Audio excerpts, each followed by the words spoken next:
재래시장 경제가 작동하는 나라는 금리를 딱 인하하잖아요. 부동산 가격이 발로 올라가요. 그럼에도 불구하고 지금 이게 살아나지 않는다는 거는 사람들이 어떻게 하나 모든 비용을 주거 비용까지 줄이고 있는 상황이라는 거죠. 이번에 지금 터지고 있는 건 신탁이에요. 중资이 그룹 거는 신탁이에요. 신탁. 어느 국가든 그래요. 은행이란 거는 그 국가의 마지막 신용입니다. 그렇죠. 그러니까 지금 중국은 어쨌든 은행이 신용을 잘 내줘야 되거든요.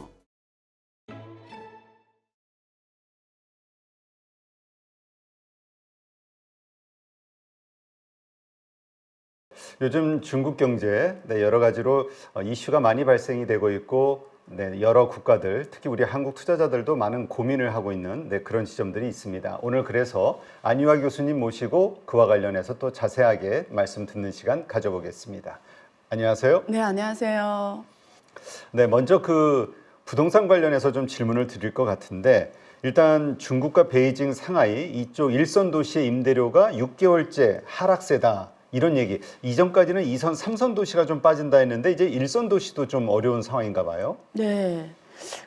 일단은 부동산은 사실 이제 저는 벌써 지금 24년도니까 2021년 말부터 사실은 한번 강화를 했다가 2022년부터 작년 1년 내내 계속 부동산 정책에 대해서 완화를 해왔거든요. 그중에 가장 큰 게 금리를 계속 인하시키는 거예요. 근데 올해도 지금 이번에 중앙경제공동회의도 끝났고 어제 전반적인 스탠스가 금리를 또 인하한 거거든요. 그래서 부동산을 어떻게 하나 지금 살리려고 좀 그러고 하자는데 지금 이미 우리가 70개 주요 도시를 통계를 내요. 그중에 60개 넘는 도시가 가격이 계속 하락이고, 그러니까 네. 절대 가격 하락이고, 근데 지금 임대료까지 지금 하락한다라는 거는 옛날에는 예를 들면 이런 경우가 되겠죠. 예를 들면 자기가 단독으로 임대를 해서 살다가 요즘에는 우리가 전업주부 이런 말이 있는 것처럼 그렇죠. 전업자녀 이런 말이 있어요. 그러니까 일선 도시가 원래 젊은이들 사기에는 안 맞아요. 임대료가 너무 비싸요. 그렇겠네. 예, 북경에 있는 아주 오래된 건물도 그게 뭐 2환, 2환, 3환, 그러니까 시내 중심과 어느 말 뭐 임대료가 다르지만 그냥 우리 돈으로 한 100만 원으로 보면 돼요. 근데 그게 월급이 그렇게 되니 안 되거든요. 그러니까 보통은 젊은 애들은 그 도시, 북경이면 북경 주변 도시에서 임대를 하고 살았어요. 근데 이제 그것도 부담스러우니까 아예 부모 집에 들어가는 거죠. 그러면 임대료가 떨어지는 거죠. 그렇죠. 그래서 요즘에 전업 주부가 있는 것처럼 전업 자녀가 말이 나올 정도로, 그러면 이제는 예를 들면 옛날에 혼자 임대하고 살던 걸 이제는 같이 임대하거나 동업 임대하거나 뭐 두루두루 어쨌든 비용을 최소화하니까 지금 줄이는 방향이고, 특히 일선 도시는 어떻게 보면 옛날에 쭉 역사를 보면은 우리가 70개 주요 도시 주로 2, 3선 도시가 주로 떨어졌지, 일선 도시 우리 주로 4개거든요. 북경, 상해, 광주, 요 심천이나 이런 데 주로 떨어지지 않았는데 이제는 떨어지는 거 봐서는 전반적인 이제 부동산은 계속 하락하고 있는 추세인 거는 확실하죠. 예.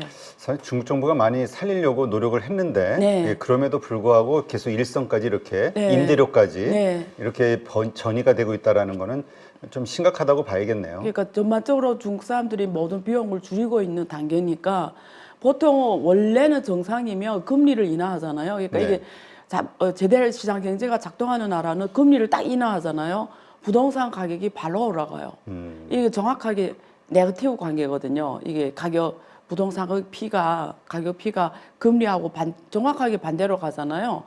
그러니까 근데 지금 그럼에도 불구하고 지금 이게 살아나지 않는다는 거는 사람들이 어떻게 하나 모든 비용을 주거 비용까지 줄이고 있는 상황이라는 거죠. 네. 예. 그렇지 않아도 지금 한국에서 가장 그 이슈가 되고 있는 게 네. 우리 지난번 시간에도 얘기했던 그 중주그룹. 네. 이게 그림자 금융의 가장 그 대표적인 어떤 기업이다 이렇게 했는데 지금 파산 신청을 했죠. 네, 네. 지금 이것이 어떤 영향을 미칠 것이냐 다들 좀 불안해하고 있거든요. 네. 그래서 제가 사실 여러 방송에 이 질문이 되게 많이 나오고, 근데 제가 뭐 어느 특정 방송 이름을 말하지 않을 텐데 조금 당혹스러웠던 게 중국이 뭐 굉장히 어렵다 어쩌는데 금융은 뭐 아무렇지도 않다 이런 질문 받은 적이 있어요. 근데 그럴 때마다 제가 되게 당혹스러웠는데요. 이게 단계가 있어요. 우리가 금융을 볼 때는 이게 우리가 보통 저는 전공이 파이낸스거든요. 그러면 안전자산부터 이렇게 파생자산까지 금융자산이 이렇게 분리가 되잖아요. 그렇죠. 그러면 가장 안전한 자산은 우리가 보통 예를 들면 3개월 단기 국채, 3개월, 뭐 6개월 이런 걸 짧은 거. 가장 안전한 자산으로 보고 그다음에 은행 예금 이런 걸 안전 자산으로 봐요. 그다음에 여기 안전 자산이고 그 밖에 채권 채권도 뭐 1년짜리냐, 2년짜리, 3년짜리 다르고 그다음에 주식 거래소에서 거래되는 것들. 그리고 그 밖에는 신탁입니다. 여기 신탁 상품이 있고 뭐 사모펀드라든가 VC라든가 이런 쪽이 있어요. 그래서 우리가 보통 이렇게 금융자산을 이렇게 종류별로 나누는데 맨 마지막에 파생 상품이 있고 우리가 P2P 같은 게 있었어요. P2P. 그렇죠. 예, 근데 중국에서 제일 먼저 사실 중국 경제가 이 하향 곡선을 그리는 게 최근 일이 아니에요. 그렇죠. 뭐 코로나 때문에 발생한 것도 아니에요. 구조적인 문제란 말이에요. 그래서 중국 정부가 사실 중국 경제가 구조적인 문제가 있다고 생각해서 사실 2018년부터 강도 높은 조정에 들어갔던 거예요. 당시에 중국 이미 은행 행장했던 이강이 이제 중국 경제 계속 조정 안 하면 안 된다 이렇게 가면 이제는 고부가가치로 가야 되니까 전통 산업을 조정해야 된다 이래서 강력한 정책으로 들어가다가 결국 부동산이 가장 먼저 타격받았고 2020년에 세계 레드 기준선이 나오면서 아예 직타격을 받고 어째 이런 흐름인데 사실 중국 경제는 2010년 3분기에 그때 10.6%인가 두 자릿수 성장을 마무리하고 네. 그다음부터 지금까지는 계속 떨어져 왔거든요. 그래서 지금 급기야 5%에 왔잖아요. 근데 사실 중국 경제가 2013년에 한번 굉장한 위기 옵니다. 당시 일일 금리가 막 13%, 일일 금리가 13%갈 정도로 엄청난 거의 6월 30으로 기억되는데 엄청나게 그때부터 이미 이게 중국 경제 문제점이 터지기 시작을 했어요. 그래서 제가 2015년에 중국 경제에 대해서 이런 구조적 문제 있기 때문에 지금 이런 것들이 정리 안 되면 엄청 문제가 돼요. 그때 지적했던 게 지방채, 지방채 지적했고 그다음 부동산 문제를 그때 제기를 했었어요. 네. 그래서 도시건설공사 문제를 그때 제가論文까지 발표했거든요. 그래서 이대로 가면 중국 경제는 정말 그냥 위기다. 그게 2015년입니다. 그래서 그렇게 쭉 왔는데 그게 계속 이게 2016년, 17년 이렇게 한번 경제가 이렇게 딱 떨어지면 중국이 바로 그냥 정책을 돌려버렸어요. 부양 쪽으로. 그러니까 이게 아무리 어려워도 이렇게 계속 조정하며 갔어야 되는데 이게 경제가 조금 어렵다면 또 금리를 내리든가 뭐 재정책, 통화정책에서 계속 이렇게 현실 앞에서 타협을 해온 거죠. 네. 그러니까 조정이 안 되고 계속 오다 보니까 이게 언젠가는 계속 조정이 돼야 되거든요. 그래서 제일 먼저 터진 게 2018년 P2P입니다. 기억하실 거예요. 그때 P2P가 다 중국이 P2P가 그냥 다 몰살됐거든요. 아, 그래요? 제일 먼저 그게 P2P라는 게 결국은 주식이에요. 그러니까 펀딩. 그렇죠. 그러니까 비상장 주식을 많은 사람들이 크라우드 펀딩이거든요. 그렇죠. 많은 사람 사가지고 투자를 하는 플랫폼 가지고 투자를 하는 그게 먼저 터졌어요. 그 다음에 이번에 지금 터지고 있는 건 신탁이에요. 중지 이 그룹 거는 신탁이에요. 신탁. 그러니까 우리가 아까 이게 제가 동그라미 그랬잖아요. 가장 안에 게 안전하나. 그래서 제1선, 제2선, 제3선, 제4선을 했을 때 이게 5선은 아까 P2P는 다 터졌고 지금 여기 지금 4선이 터지고 있는 거예요. 그게 지금 신탁 상품입니다.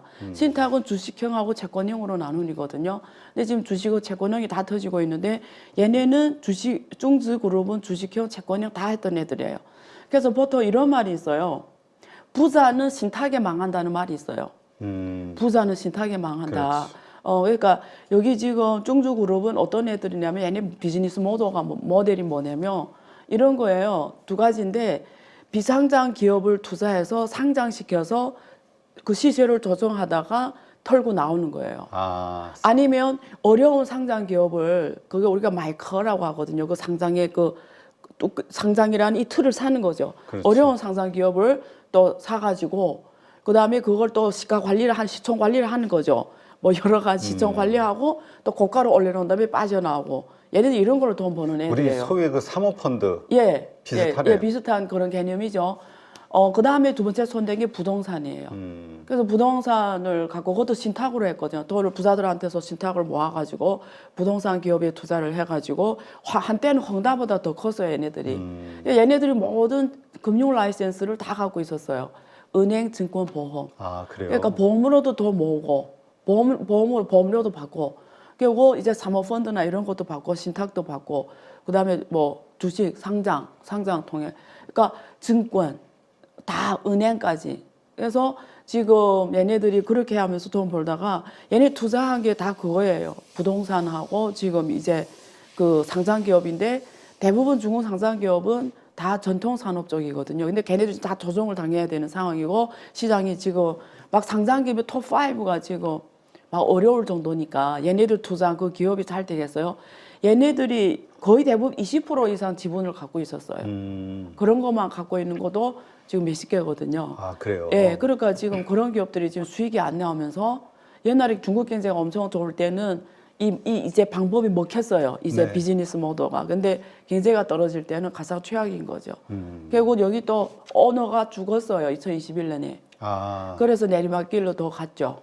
그렇죠. 오너가 있었으면 뭔가 좀 그래도 리더십을 발휘해서 뭔가 어쩌면 확 할 수 있었는데. 근데 그건 본질적 원인은 아니고 이미 중국 경제 하향 단계에서 얘네 구조는 죽을 수밖에 없는 구조였다는 거죠. 예.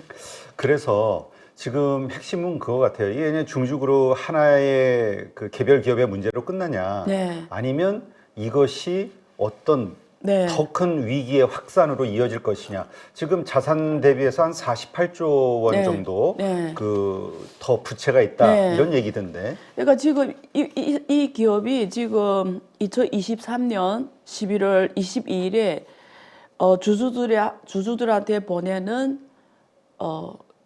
주주 서한. 주주 서한인데 이렇게 표현이 잘못했다를 승인하는 걸 뭐 하죠? 致歉신 중국어로 致歉 내가 잘못하다 미안하다 사과의 문 그걸 보냈어요. 2023년 11월 20일에 사과의 문이라는 문장을 보냈는데 거기에 이런 말이 나와요. 우리는 자산이 2천억 위안이다. 2천억 위안. 근데 부채가 4,200억에서 4,600억이다. 아, 더블이네. 예, 더블이죠. 근데 그 2천억 자산이 그냥 팔았을 때 바로 2천억이냐? 그건 장부상의 자산이라는 거죠. 아. 근데 지금처럼 불경기 때 그게 2천억이 뭐 1,000억 받을 수 있는지 얼마 받을 수 있는지 모르는 거죠. 그렇죠. 결론이 뭐냐? 이 사과문의 결론 뭐냐? 누가 봐도 뻔하죠. 내내 돈을 못 갚는다라는 거죠. 그 결론이죠. 근데 그냥 이렇게 보시면 돼요. 많은 분들이 이게 뭐 중주그룹의 하나의 그 특별한 이런 것보다 그 전에 스촨 신탁이라고 이미 망했어요. 그래서 얘네들 걔도 먼저 정리를 했기 때문에 투자자들한테 한 50%는 돌려줬어요. 네. 그럼 자산이 2천억이면 1,000억은 돌려줬다고 보시면 돼요. 그러니까 빨리 정리할수록 돈을 받을 수 있고 이게 점점 연기가 되고 청산이 늦게 될수록 돈을 못 받는 거죠. 점점 시장이 안 좋아지니까 이 자산 가치가 점점 떨어져 버리니까. 그렇군요. 네. 그러면 이것은 그냥 이 중주그룹에 투자한 투자자들, 개인 투자자가 됐든 뭐 그런 투자자들의 손실로 그냥 끝나게 되는 그냥 하나의 일회성 문제로 보면 돼요? 얘네들은 사실은 지금 상황이 일단은 아까 말하는 그 제가 이 자산 구분에 따라서 밖에 지금 5선, 4선이 지금 100%다 지금 거의 정리가 된다고 보시면 되고요. 그러면 질문의 요지는 뭐냐면 그 안에 있는 은행들이에요. 은행 예금 우리가 안전자산으로 보잖아요. 아, 중주그룹이 가지고 있는 은행들. 예, 은행들이 있고 아. 또 이 자금을 보통 은행들이 PB 있잖아요. 프라이빗 그렇죠. 뱅킹 은행들이 PB, VIP 자산을 주는 거잖아요. 네.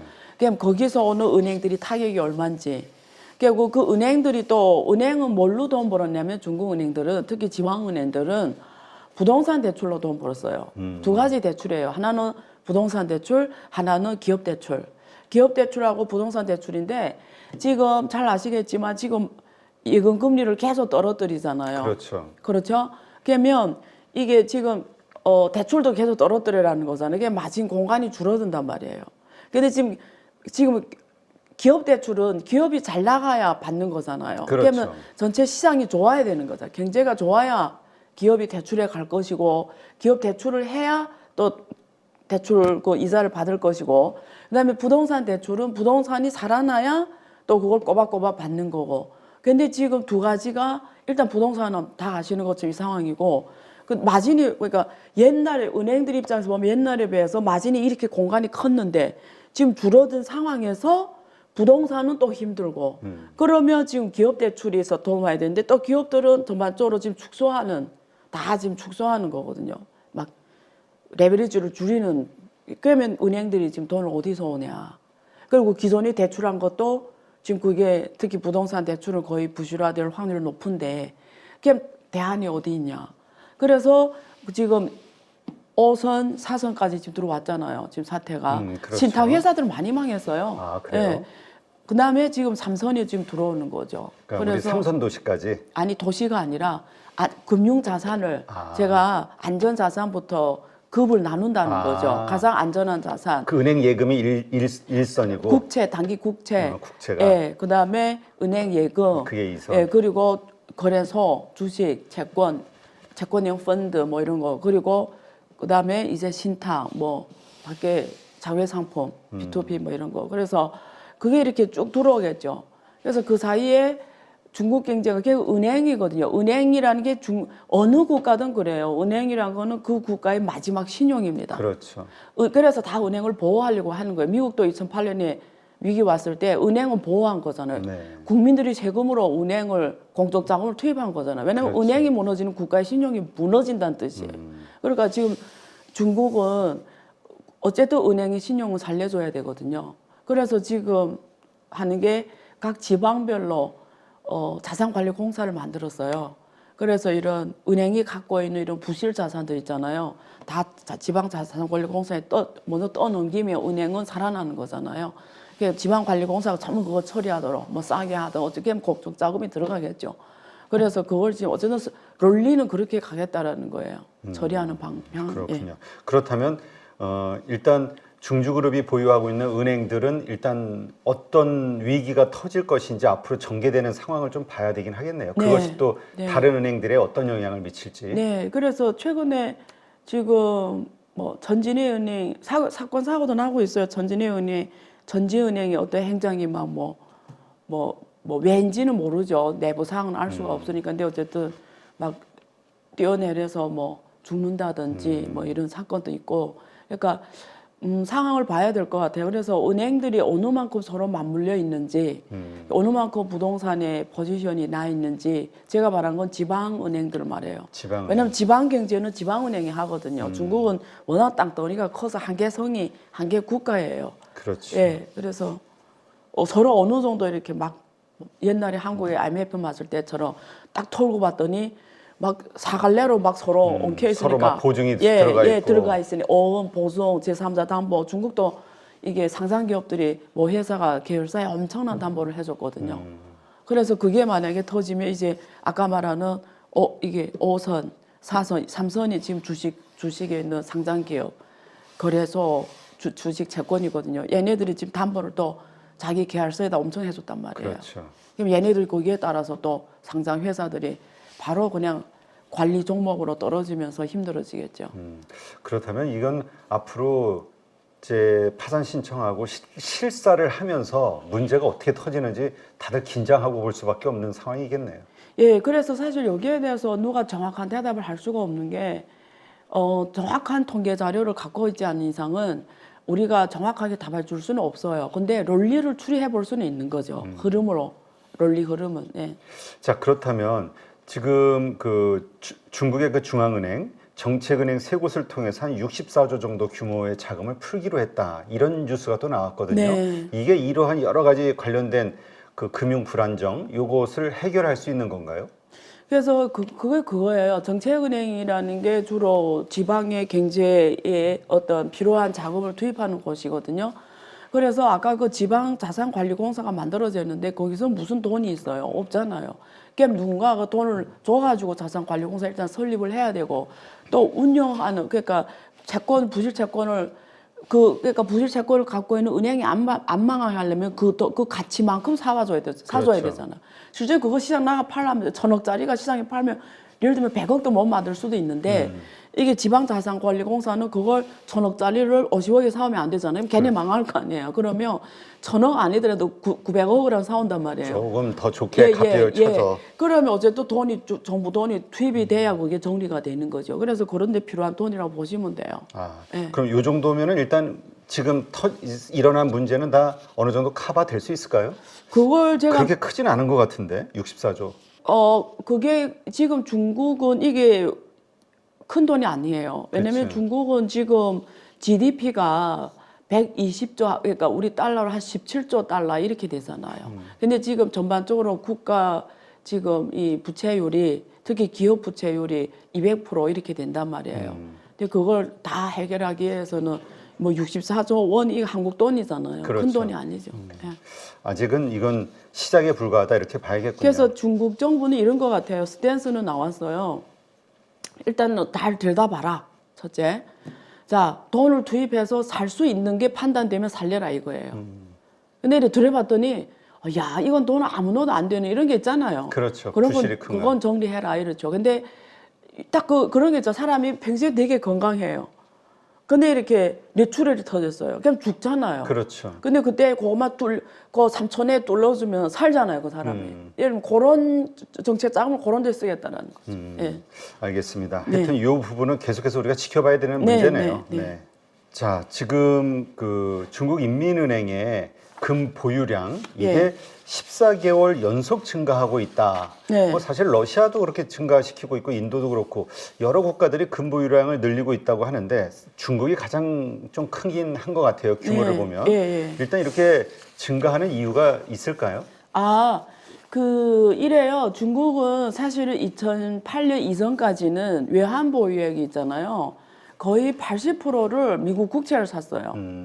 왜냐면 이게 달러를 갖고 있는데 운용 안 하면 그냥 종이 돈이니까 값어치 떨어지니까 무조건 미국 달러를 샀어요. 근데 2008년에 금융위기를 거치면서 이게 국가에서 국민들이 힘들게 일해서 번 달러가 미국 국채로 포트폴리오 다 갖고 있는 바람에 미국의 금융위기 딱 터지면 그게 다 종이 조각인 거예요. 그렇죠. 그 몇 년 동안 번 외환 보유액이 다 그냥 날아나 버리잖아요. 그래서 그때 엄청난 경험을 합니다. 와, 이게 돈이 아니구나, 돈이. 그다음부터 이게 외환 보유액을 관리하는 전체 전략이 변했어요. 포트폴리오를 넓혀가는 거예요. 어떻게 넓혔냐? 일단은 미국 국채를 줄였어요.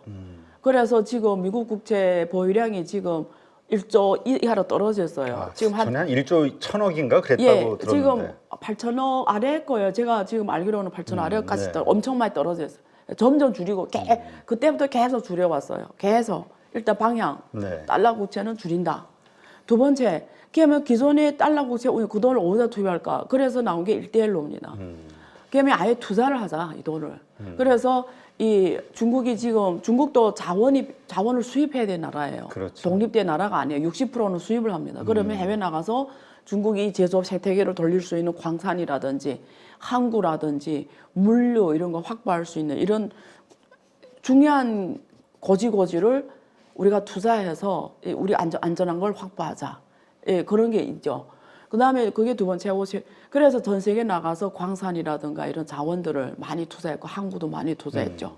이게 두 번째 방향이고 세 번째는 금을 원래 많이 안 갖고 있었어요. 네. 근데 금을 어서는 확대하기 시작했어요. 그래서 2010년 이후로 금 보유량을 계속 확대해 왔어요.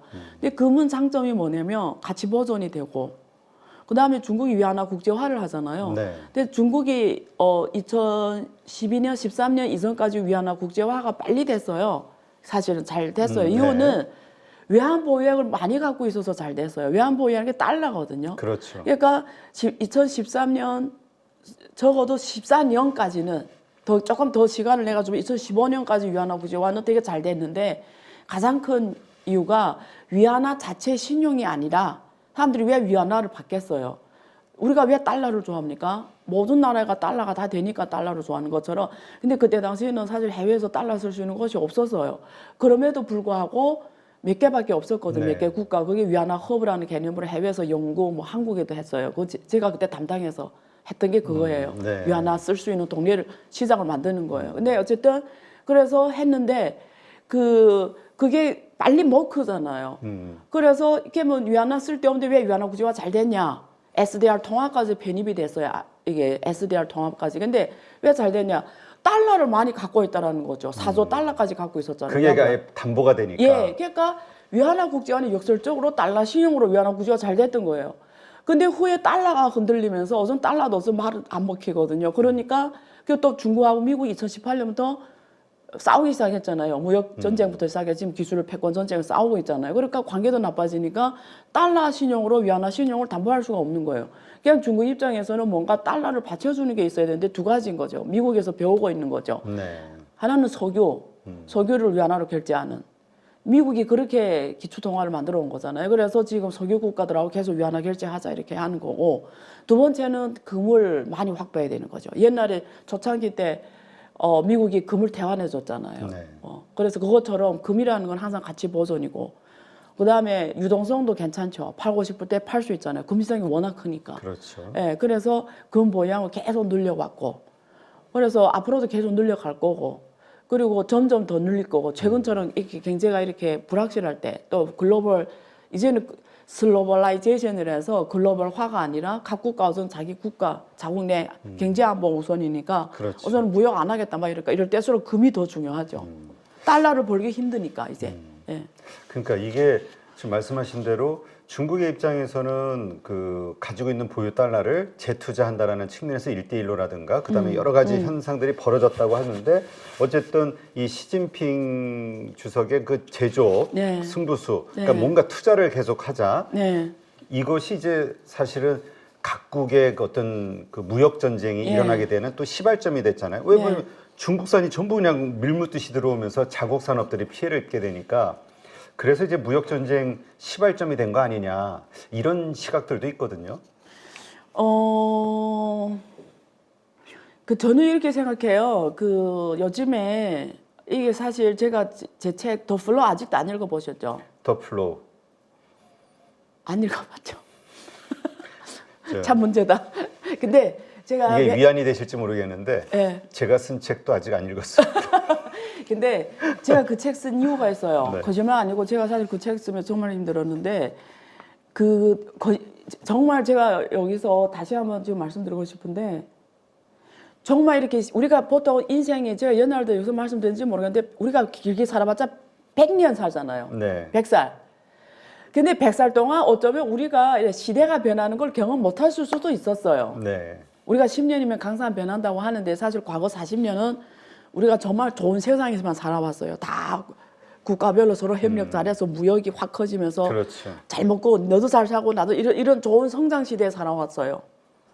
근데 지금은 이게 먹고 살기 힘드니까 자꾸 싸우는 거예요. 맞아요. 근데 왜 먹고 살기 힘든지를 제가 책에서 설명드렸고 앞으로 그게 더 심해질 거예요. 그래서 지금 뭐 탈중국화니 디리스킹이니 그다음 미국이 뭐 아메리칸 퍼스트니 그리고 뭐 재공업하니 이런 얘기 나오는 거예요. 자기가 하겠다라는 거죠. 그렇죠. 우리가 1차 세계대전, 2차 세계대전 싸운 배경 보면은 실제는 다 먹고 살기 먹고 사는 문제 때문에 싸운 거예요. 그렇죠. 지금 또 그 시점이 온 겁니다. 일단은 자 그런데 그 중에 하나의 큰 변화 중에 하나가 뭐냐면 우리 역사를 쭉 보면 중국처럼 대국이 인구가 14억 되는 대국이 이렇게 공업화에 실현한 경험을 한 나라가 없어요. 그렇죠. 우리가 그 패권 싸움 역사를 보면 다 작은 나라들끼리 싸움이었어요. 영국 그 전에 스페인 뭐 그 전에 그 후에 뭐 일본 미국에 도전한 거는 다 작은 나라들 도전했는데 게임이 안 되는 거였죠. 그렇죠. 근데 이게 14억 되는 나라가 시장이 방대한 나라인데 소득 수준도 올라왔는데 또 제조업 경쟁력까지 갖췄다? 그것도 전 세계가 도저히 따라갈 수 없는 가장 가성비가 싸게 그걸 누군가가 제가 어느 사람 말은 안 하겠는데 하도 싸게 만드니까 다 뜯어봤대요. 우리가 이것처럼 싸게 만들 수 있는 죽었다 깨나도 그걸 그 자동차 기업 대표거든요. 어떻게 이렇게 싸게 만드냐해서 부품을 다 떼게서 쪼개서 다시 해봤대요. 근데 죽었다 깨나도 그걸 못 만들어내 그 가격에.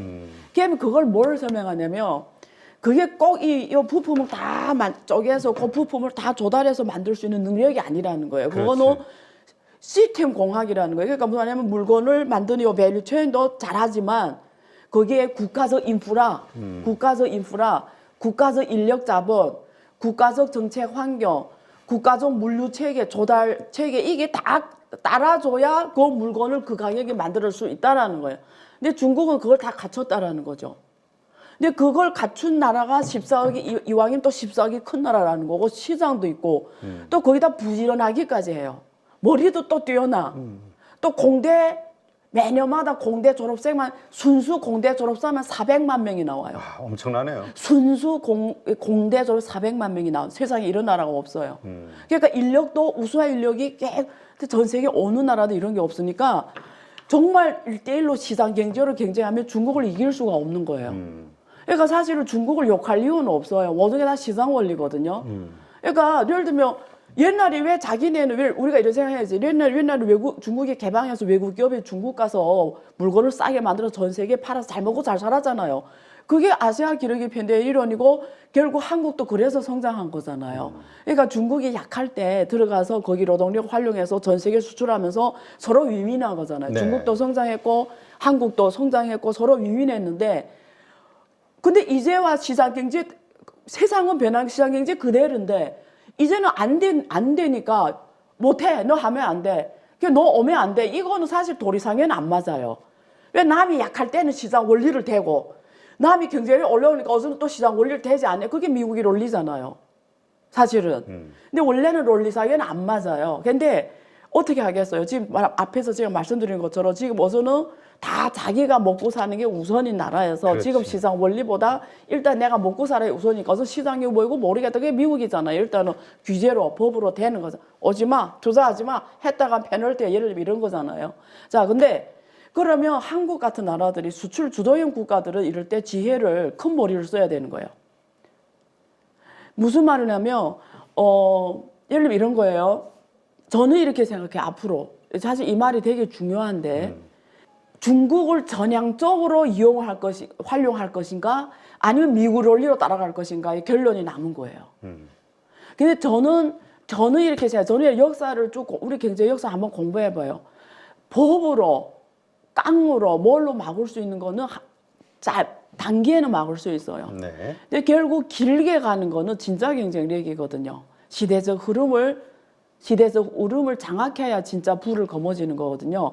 그러면 예를 들면 이런 거예요. 요즘에 한국의 시장에 가장 큰 변화가 있어요.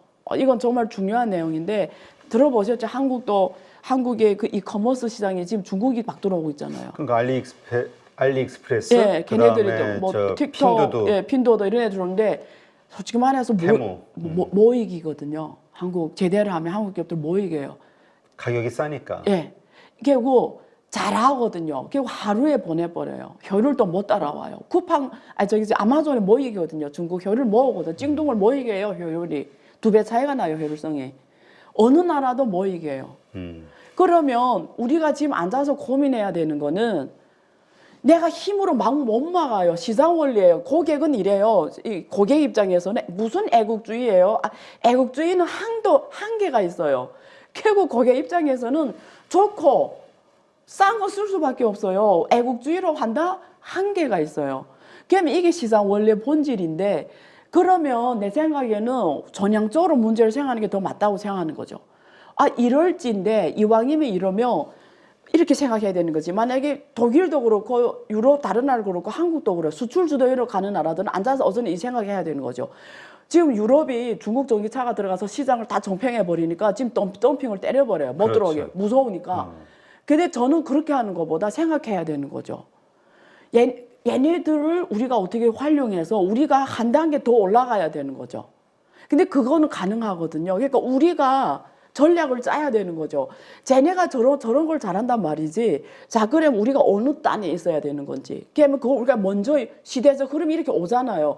그러면 오히려 그걸 막 나쁜 말로 막 때리고 모으게 하고 이렇게 부정적인 거로 하는 것보다 이왕이면 거기서 우리가 뭐 이기는데 자 그러면 내가 요 짝에서 얘네 요곡을 내가 내 힘으로 탁 올려서 내가 하나만 더 얹으면 훅 갈 수 있는 게 뭔가 앉아서 그 고민을 해야 되는 거죠. 그게 시대적 흐름이라는 거예요. 그걸 고민해야 되는 게 당신 그 기업들이 해야 되는 거라는 거죠. 저는 그렇게 하는 기업은 오히려 이 시대에 중국이를 한국에 온 다음에 한국 기업 누가 그거 먼저 하잖아요. 옛날에는 아시아에서 놀던 기업이 저는 세계적으로 논다고 생각해요. 이유는 한국 기업이기 때문에. 예를 들면 중국 기업이 세계 나가는 거 다 지금 저지하잖아요. 근데 한국 기업이 만약에 한국의 가장 큰 장점이 뭐냐면 베트남하고 같아요. 제가 제 유튜브에서 베트남에 대해 분석을 해줬는데 베트남 경제가 왜 지금 주목받냐 미국이나 이런 중국에서 중국 딱 옆에 있어요. 그러니까 중국이 한계선 걸 봐도 돼요. 그러니까 중국의 제조업을 그대로 쓸 수 있어요. 제조업 생태계를. 근데 메이드 인 베트남이에요. 그게 미국 가는 게 아무 재산이 없어. 그러니까 중국 기업이 다 베트남 가려고 하는 거예요. 한국의 장점이 그거예요. 한국이 바로 중국의 생태계를 그대로 쓸 수 있다는 거예요. 그러면 우리가 하나만 더 얹으면 메이드 인 코리아가 되면은 전 세계를 갈 수 있다. 옛날에는 아시아에서 한국 거 인정해 줬는데 이제는 중국 가던 시장을 한국이 이것만 잘 활용해서 하나만 더 얹어버리면 세상은 한국게 된다는 거죠. 지금 미중 갈등 시대에는. 네. 그래서 오히려 그렇게 전향적으로 생각하는 게 우리 기업들이 이제 정말 세계 그런 기업이 되는 가장 빠른 길인데 오네? 안 되네? 절대 오게 하면 안 되네? 뭐 이런 건 안 맞다라는 거죠. 요즘 보니까 그 어린 친구들, 학생들이 그 테무, 예. 그다음에 알리익스프레스 예. 이런 것들로 이렇게 쇼핑을 많이 한다고. 예. 그래서 그 관련된 우리 보면은 그 대한통운 같은 예. 그 배송을 하는 업체 예. 실적이 좋아지니까 예. 여기가 주가가 막 급등을 맞아요. 하고. 맞아요. 그러니까 뭔가를 활용해. 근데 중국의 그 제조업들을 우리가 그 활용할 수 있는 게 구체적으로 방법이 뭐가 있을까요? 제가 사실 이거 아주 디테일하게 말씀드릴 수 있는데 그냥 여기까지 할게요. 왜냐면 그거는 어떻게 보면 그런 게 속하죠. 예, 이게 정말 거짓말 아니고 두 가지입니다. 이게 전체 요즘에 우리 시장이 코로나 이후로 바뀌었잖아요. 네. 저는 이제 메타 경제라는 표현을 좋아하거든요. 지금 메타 이코노미라고 쓰고 있어요. 메타 경제. 가상에서 돌아가는 경제하고 실 경제인데 코로나를 거치면서 여러분들이 메타버스를 인정하든 안 하든 메타라는 거에 대해 어떻게 생각하든 상관없어요. 확실한 변환이 있었어요. 가상에서 돌아가는 경제가 엄청 커졌어요. 우리가 모든 물류, 광고, 홍보가 지금 우리 뭐 핀도도 이런 틱톡 왜 떴겠어요? 라이브 커머스가 왜 나왔겠어요? 여기서 이게 옛날에는 이게 부였어요. 주는 여기였어요. 이건 부. 근데 이제 거꾸로 됐어요. 이게 주고 여기에서 제조업을 해야 되는 거예요. 그러니까 이게 판이 이쪽이 더 커졌어요. 근데 이쪽을 잘 활용해야 되는 거죠. 그러면. 그리고 이쪽으로 내 하는 제조업을 봐야 되는 거고 이걸로 내 하는 모든 업을 다시 재편해야 된다라는 거죠. 알겠습니다. 예. 그런 관련해서는 한번 다음에 네. 좀 뭐 우리 다음에 할지는 강좌 고민해 같은 볼게요. 네, 한번 네. 이야기를 한번 네. 같이 한번 의논해 보죠. 자, 요거 하나 더. 지금 중국에서 내년까지 전국 통합 대규모 컴퓨팅 파워 네트워크를 구축한다. 이런 얘기가 나오고 있거든요. 네. 이게 무슨 의미입니까? 그리고 이런 네트워크를 구축한다는 거에는 엄청난 서버라든가 이런 반도체가 좀 필요할 것 같은데 장비들이 네. 이러한 것을 구축할 만한 미국의 어떤 규제 이런 것들을 그 이겨내면서 할 수 있는 건가 이런 생각도 좀 들고.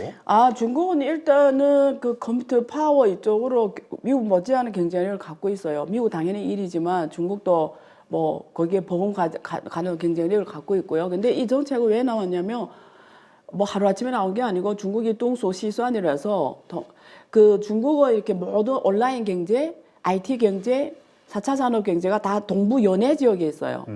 근데 저쪽 서부 지역은 중국 경제가 굉장히 낙후한 지역이고, 근데 인력은 많고 또 싸고, 그다음에 풍력 에너지라든가 이런 에너지가 신재생 에너지도 많아요. 근데 쓸 데가 없는 거죠. 산업이 네. 없다 보니까. 그러니까 중국은 국토 균형 발전 차원에서, 그리고 또 중국이 그때 말한 것처럼 이렇게 그 평균 소득 이하 인구가 서쪽에 대부분 다 있어요. 그럼 이 사람들이 또 디지털 경제에서 이런 앞으로 메타버스 같은 이런 메타 경제가 커지는 상황에서 이 사람 앞으로 그런 게 더 커질 거 아니에요. 이 빈부격차가. 그러면 얘네들을 디지털 경제에서 계속 데려가야 되잖아요. 그러면 생각한 방법이 뭐냐면 그냥 서쪽의 장점과 동쪽의 장점을 결합시키자. 동쪽은 전기도 비싸고 국토도 작고 그리고 다 IT 쪽이 인력이고 이쪽이 잘 돼 있으면 그냥 서쪽으로 가서 이 전기 에너지 뭐 이런 발전 에너지 이런 거는 서쪽 거 갖다 쓰자 일단. 그래서 옛날에 에너지부터 시작해서 수력 자원 모두 다 이렇게 그쪽으로 갖고 오는 작업을 해왔고요. 그 다음에 두 번째는 지금 네트워크예요. 네트워크. 그러니까 데이터 센터라든지 이 데이터 관리, 네트워크, 컴퓨팅, 파워 이런 걸 다 저쪽에 놓자라는 거예요. 그래서 거기에 에너지를 또 활용하고 그래서 동쪽을 통합하자. 그래서 동서를 통합해가지고 전국이 디지털 경제 국가, 디지털 경제 강국으로 가는 데 있어서 동서가 서로 자원을, 장점을 서로 부각시켜서 같이 가자는 차원에서 추진하는 거예요. 예, 예. 그렇군요. 하여튼 이러한 것들을 통해서 중국 정부도 이제 뭔가 계속해서 그 성장에 대한 어떤 모멘텀을 만들려고 노력은 하고 있다. 네. 이렇게 좀 보면 되겠군요. 네, 네. 네. 그 12월 10일 네. 그 중앙경제공작회의가 열렸죠. 네. 그 중앙경제공작회의가 상당히 중요하다고 하는데 여기에서 그 경제 정책 그 세 가지가 좀 결정이 됐다. 그리고 그것이 혹시나 공동부유라든가 쌍탄 뭐 이런 것들에 대한 그 뭔가 수정, 네. 그러니까 기업들의 그 동력, 그 민심을 살릴 수 있는 방법을 만드는 거 아니냐 이런 그 분석이 좀 나왔는데 이 부분은 어떻게 설명하실 수 있을까요? 네, 그 제가 여기 중앙경제공사회의는 너무 중요해요. 그래서 제가 제 네이버 프리미엄 콘텐츠에다 자세히 썼어요. 이게 왜 하고 어떻게 하고 무슨 의미고 이게 말들이 어려워서 자세히 설명해줘야 되는데 뭐 오늘은 그거 자세히 다 할 것 같지는 않고 여기서 중요한 것만 제가 말씀드릴게요. 일단은 중국은 매년마다 중앙경제공사회의라고 열린데 그 전에 먼저 12월 초에 정치국 회의가 열려요. 네. 정치국 회의란 건 공산당 회의예요. 공산당의 정치국 위원이 중국은 제일 위에 당중앙위원회가 있는데 그 안에 정치국 위원들이 있어요. 거기에 24명이 핵심이에요.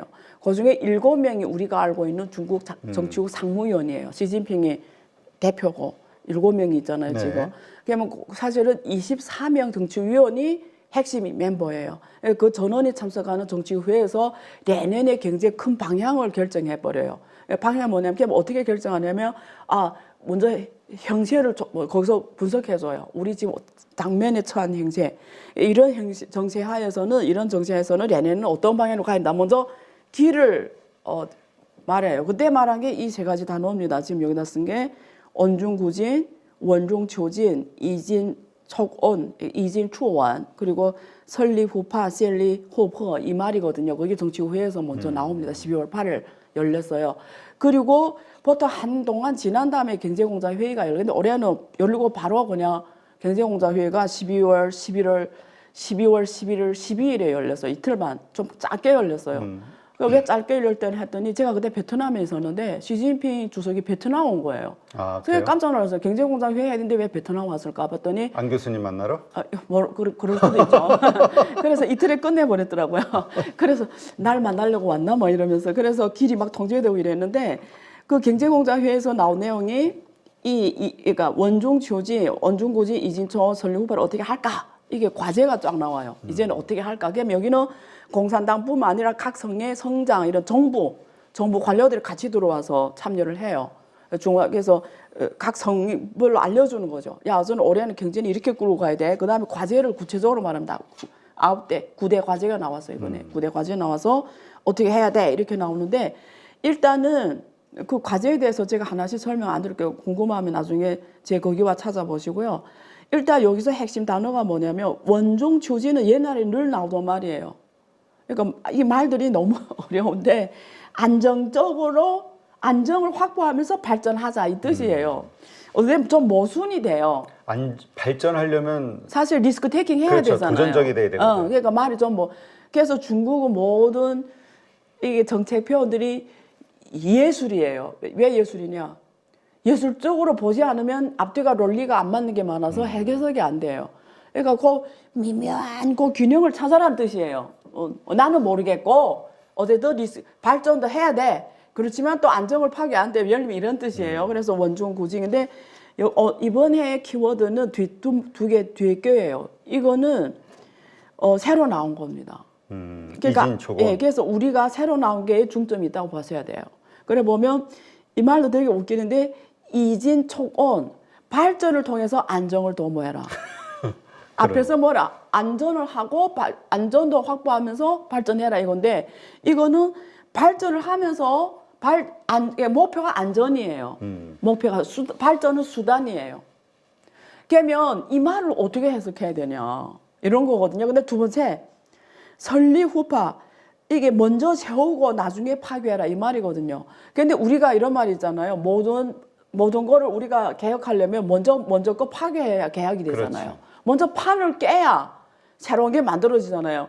근데 이거는 판을 깨면 안 된다라는 거예요. 근데 판을 깨려면 네가 대안이 있고 깨라는 거예요. 대안이 없이 맹목적으로 깨지 말라 이런 거예요.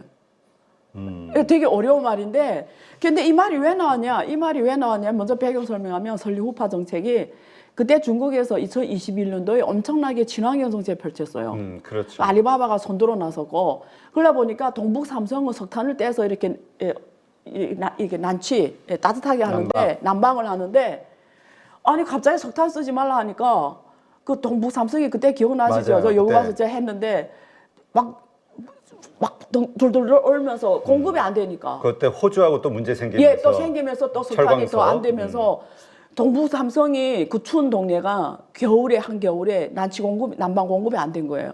그러니까 그때 이 말이 나온 거예요. 막 문제가 너무 심각해지니까 시 주석이 야 대안이 없는데 그걸 정제해 버리면 어떡해? 신재생 에너지 하는 건 방향이야. 근데 대안이 없는데 원래 거 파괴하면 안 돼. 그때는 그런 뜻에서 설리후파 나왔는데 그럼 올해 갑자기 경제공장에서 올해 경제정책발 왜 설리후파로 했냐? 그게 부동산 같은 거예요. 그리고 지방 부채 문제도 있고 그리고 전통산업 문제들이 있잖아요. 그렇지. 우리는 4차 산업으로 가야 돼. 우리는 디지털 경제로 가야 돼. 우리는 신재생 에너지로 가야 돼. 맞아. 근데 네가 미래를 가는데 대안이 없이 먼저 다 정리해버리면 그 일자리 문제 어떻게 해결해? 중국이 지금 일자리 문제 심각하잖아요. 그렇지. 그래서 전통산업은 일자리를 문제를 해결해서 안정을 확보하는 데 가장 중요하기 때문에 그렇게 맹목적으로 미래를 간다면서 대안이 없이 일자리 문제에 가장 안정적인 공급을 하는 전통산업을 정책적으로 막 때리고 이러지 마 이런 뜻이에요. 근데 왜 이 문제는 광동성 어디 같은 데는 이게 미래 산업으로 간다면서 기초 인프라 투자 이런 거를 중국에서는 이게 파가웨이 발개위에서 이렇게 딱 도장 찍어줘야 되는데 승인을 안 해주는 거예요. 해야 되는데 예를 들면 우리는 지금 미래 산업에 돈 써야 된다면서 그러니까 이게 너무 이렇게 가버리니까 그래서 올해 이게 나온 뜻은 뭐냐면 두 가지로 해석할 수가 있어요. 일단 중국 정부가 올해는 경제를 무조건 세워야 된다. 그러니까 작년처럼 막 이렇게 사방에 위기다 이러면 안 된다라는 거예요. 그러니까 전통 산업이 아직도 중요하다는 메시지를 전달한 거예요. 그래서 일자리 문제라든가 경제 위기를 극복하는 데서 전통 산업을 그러니까 다시 한번 그러니까 막 과감하게 가다가 안 되겠어. 우리는 원래 산업을 계속하고 그게 부동산 경제와 이런 전통 산업입니다. 그러니까 좀 어떻게 말하죠? 원래 전향성을 가던 게 좀 더 안정이 우선이 되면서 오히려 이제는 전통 산업을 막 과감하게 지금 조정하다가 다시 지금 하면은 오히려 공무원들은 이 말에서 대안 없이 하면 안 된다 이게 딱 머리에 박힐 거 아니에요. 그러니까 그래서 이제 우리가 공동부유가 예. 사실 있는 판을 깨버린 거잖아요. 그래서 여러 가지 그 규제들을 네. 통해서 기득권에 손대는 거죠. 네. 예. 그래서 그것으로 인해서 이제 많은 그 관련 기업들의 주가 하락이 이어지면서 네. 그 뭐 투자자들을 힘들게 했는데 요번에도 12월 12일 날 보니까 근데 이 마침 그 중앙경제 이거 뭐죠? 공작회의 이날 당일이네요. 그 온라인 게임 규제를 발표하면서 관련 기업들의 주가 하락이 800억 달러 폭락을 했다. 그래서 근데 문제는 담당자가 해임이 되고 중국 정부에서 재검토하겠다 뭐 이런 이야기가 나왔다는 뉴스들이 들리면서 요거하고 연결하면서 공동부유가 좀 완화되는 거 아니냐 이런 생각들을 하는 것 같아요. 시장에서는. 이렇게 보시면 돼요. 공동부유는 중국은 사회주의라는 걸 잊으시면 안 돼요. 사회주의라는 본질이 공동부유예요. 그렇지. 같이 잘 살자. 나눠 먹자. 그래서 공동부유 시진핑 주석이 올라오면서 정책 주석으로 올라오면서 슬로건이 공동부유예요. 그래서 이게 그러니까 한국 언론이나 한국 오피니언 리더들이 뭐 공동부유 안 한다 뭐 이런 건 잘못된 거예요. 중국은 뭘 한다 이러면 적어도 10년입니다. 근데 중간에 상황에 따라서 이럴 수도 있고 저럴 수도 있어요. 근데 그거는 명확하게 하셔야 돼요. 중국은 어차피 공동부유 갈 거예요. 그렇게 할 거예요. 그 방향은 맞다. 근데 아까 설리 후파 말한 것처럼 중간에 가는 길은 중국말에 그거였어요. 중국말로 하면 道路是曲折的,前途是光明的 이런 말이 있는데 좋은 말이네요. 좀 비웃는 표현인데 해석을 해주면 되게 좋은 말이에요. 미래는 밝다. 근데 가는 길은 굴곡이 있다라는 말이에요. 道路是曲折的, 가는 길은 굴곡이 있다. 미래는 밝다. 그럼 이 말을 여기다 맞추면 미래는 어차피 공동 부유예요. 근데 가는 길에 있어서는 그 등소평이 선불원을 했잖아요. 우리는 공동 부유 갈 거야. 근데 우리는 지금 상황에서는 이러다가 다 굶어 죽으니까 먼저 잘 사는 사람 먼저 잘 살게 하고 같이 그다음에 따이동 괜히 데리고 이렇게 가자 이런 거 그런 의미죠. 그래서 지금 상황에서 설리후파라는 거예요. 공동 부유 버린다? 말도 안 되는 소리라는 거죠. 근데 지금은 설리후파 우선이라는 거죠. 설리후파. 그렇죠. 예, 그런 뜻이고 게임은 이렇습니다. 이게 한국에는 엄청난 일인 건 맞아요. 중국도 똑같죠. 근데 이게 왜 저는 이게 미래를 결정하는 정도로 엄청난 지금 이게 의견 수렴안 준 거거든요. 의견안 하겠다 이건 아니고. 의견안. 예, 의견안이에요. 이래 초안. 그래서 좀 돌려가지고 그다음 어깨를 불러요. 이게 말해봐. 그럼 그 안에 이렇게 하면 어떻게 되겠어? 그렇죠. 그 안에대로 하지는 못할 거예요. 근데 어떤 기본 원칙 방향은 안 변할 거예요. 근데 수단이나 이런 데서는 타협과 하면서 이렇게 좀 완화를 하겠죠. 그건 100%인데 근데 그건 있어요. 만약에 지금 중국 정부는 이 온라인 게임 자체를 갖다가 중국 청소년들을 피폐하게 하는 그리고 중국의 미래는 이런 게임하는 사람들 앞에서 미래가 보이지 않는다. 그리고 이게 또 여기 빠지기 시작하면 이게 그거 아세요? 그 게임이 있잖아요. 네. 중국에서는 그 게임 하나 설계할 때 이게 전문가들만 아는 건데 이렇게 게임 설명하면 이게 딱 고객이 왔을 때 마지막 단계가 가실 때 이 사람 총 돈을 얼마 써야 되는 게 이미 다 잡혀 있습니다. 그래요? 그러니까 내가 1단계 2단계 내가 만렙 고수까지 찍고 가는데 즐기는데 고수까지 내가 되는데 돈을 얼마 써야 되는 그게 이미 다 잡혀요 전략적으로. 그러면 중국 돈으로 20만 위안이에요. 한국 돈으로 한 4천만 3,500만 원. 야, 엄청나네. 예.